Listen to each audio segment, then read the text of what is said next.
Assalamualaikum warahmatullahi wabarakatuh. Selamat pagi rekan-rekan semua.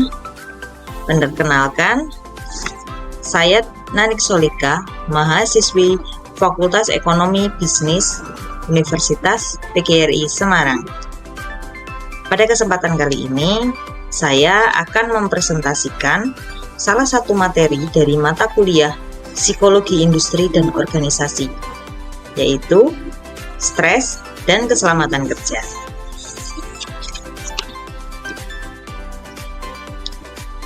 Stres kerja.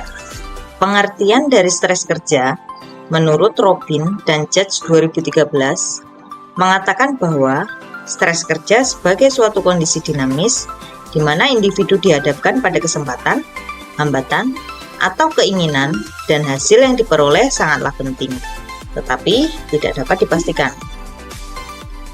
Sedangkan menurut Anoraga 2006 menyatakan bahwa stres kerja adalah suatu persepsi dari tenaga kerja akan adanya ancaman atau tantangan yang menggerakkan, menyiagakan, atau membuat dirinya aktif terhadap pekerjaannya.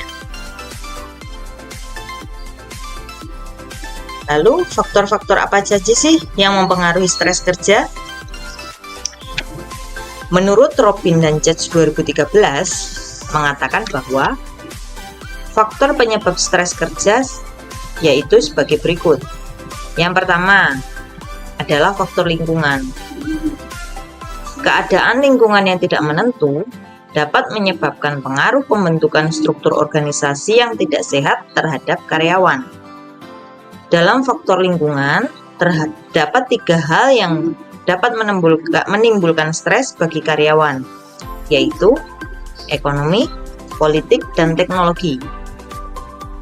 Perubahan yang sangat cepat karena adanya penyesuaian terhadap ketiga hal tersebut yang membuat seseorang mengalami ancaman terkena stres. Hal ini dapat terjadi, misalnya, karena perubahan teknologi yang begitu cepat, perubahan yang baru terhadap teknologi akan membuat keahlian seseorang dan pengalamannya tidak terpakai, karena hampir semua pekerjaan dapat dalam waktu yang singkat digunakannya. Lalu yang kedua adalah faktor organisasi. Faktor di dalam organisasi yang dapat menyebabkan stres diantaranya adanya tuntutan tugas, tuntutan peran, hubungan interpersonal, struktur organisasi, kepemimpinan organisasi, dan tahap perkembangan organisasi. Dan yang ketiga adalah faktor personal. Pada dasarnya, faktor yang terkait hal ini muncul dari dalam keluarga, seperti masalah ekonomi pribadi, karakteristik pribadi, dan juga keturunan.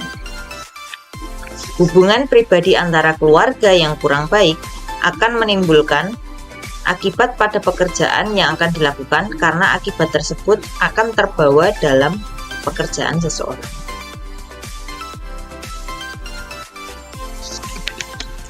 Lalu, apa saja sih gejala-gejala stres kerja? Gejala-gejala stres kerja diantaranya yaitu bisa dilihat dari gejala fisiologis, seperti adanya perubahan metabolisme tubuh, sakit fisik, dan gangguan pernafasan. Untuk gejala psikologis, seperti merasa adanya ketidakpuasan, cemas, marah, dan bosan. Untuk gejala perilaku, yaitu diantaranya tidak produktif, tidak disiplin, selalu menghindar dari tanggung jawab, merasa gelisah, bahkan terjadi gangguan tidur. Apabila kita merasakan beberapa gejala yang sudah disebutkan tersebut, kita bisa melakukan manajemen stres di tempat kerja, yaitu dengan cara menyeimbangkan hidup dalam lingkungan sosial dan pekerjaan. Bicarakan keluhan dengan orang yang dapat dipercaya. Lalu lakukan kegiatan sesuai dengan minat dan kemampuan. Jagalah kesehatan dengan olahraga atau aktivitas fisik secara teratur. Tidur yang cukup makan bergizi seimbang, terapkan perilaku hidup bersih dan sehat. Dan yang terakhir, bisa dengan kembangkan hobi yang bermanfaat, meningkatkan ibadah, dan mendekatkan diri pada Tuhan. Berpikir positif dan tenangkan pikiran dengan relaksasi. Selanjutnya adalah keselamatan dan kesehatan kerja, atau yang biasa kita sering kenal dengan K3.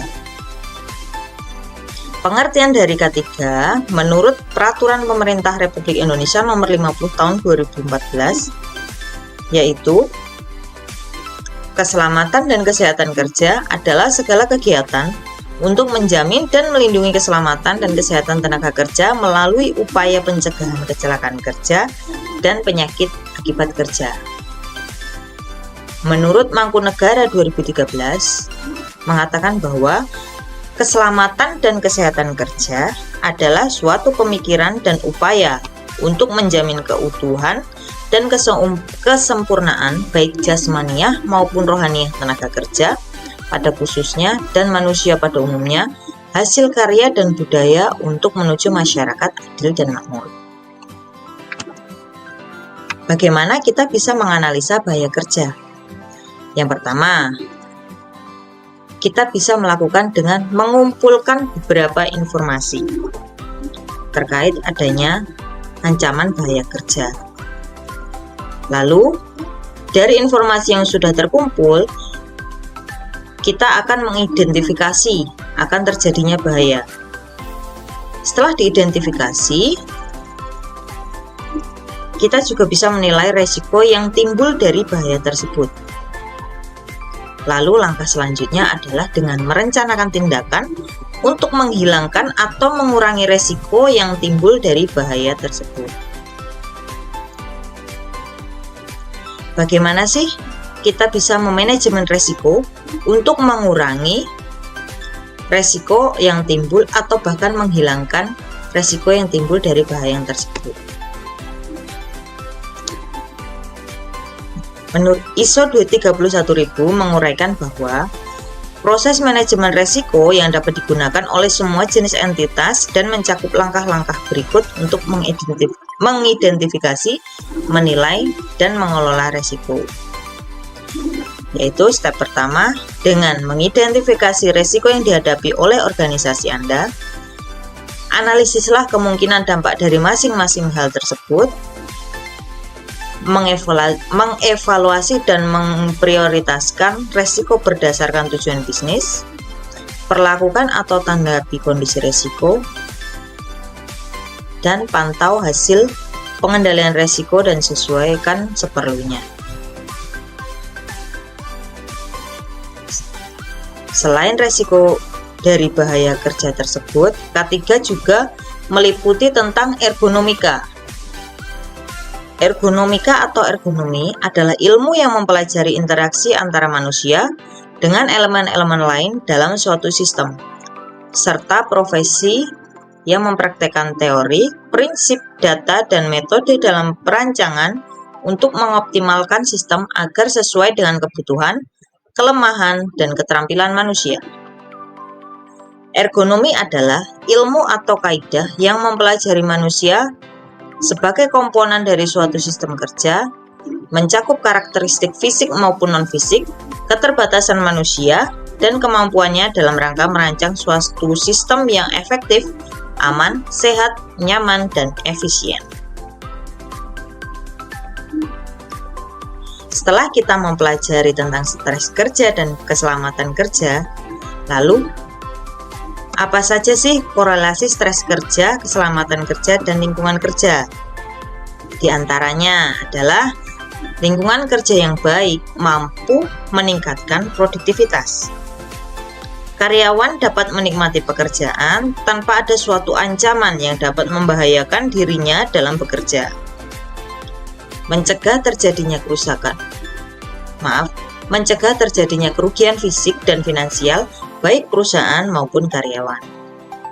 Sehingga terhadap 3 hal yang sudah disebutkan sebelumnya, karyawan harus mampu menempatkan posisinya dalam lingkungan yang ada karena semua berdampak pada pekerjaannya. Demikian teman-teman semua yang dapat saya sampaikan. Terima kasih atas perhatiannya. Mohon maaf masih banyak salah kata, masih banyak kekurangan. Atas perhatiannya diucapkan terima kasih. Wassalamualaikum warahmatullahi wabarakatuh.